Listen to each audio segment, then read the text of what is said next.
le secteur médico-social va tenter de rattraper le temps qui s'est écoulé entre le démarrage du numérique dans le secteur sanitaire et son implication actuellement. Il existe de grandes différences, notamment, par exemple, au niveau des populations concernées.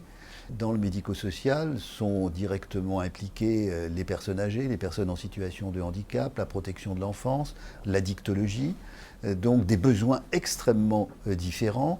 Si on s'intéresse aux établissements, le rapport est de 1 à 7, un établissement sanitaire pour 7 établissements médico-sociaux.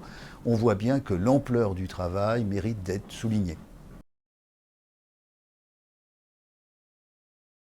C'est un rôle tout à fait passionnant, car l'essentiel de mon activité doit tenter de concilier une démarche stratégique, bien pensée, bien régulée, financée par ailleurs, avec la réalité de terrain, et de faciliter le dialogue entre ceux qui ont conçu des programmes, ceux qui ont décidé telle orientation, et les professionnels de terrain, ainsi que les usagers.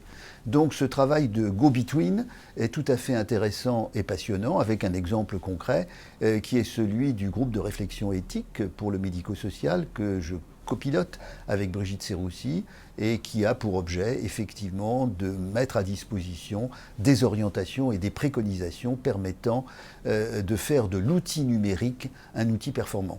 Je participe volontiers à des réunions, des colloques ou des congrès organisés par le secteur médico-social pour porter la parole du numérique.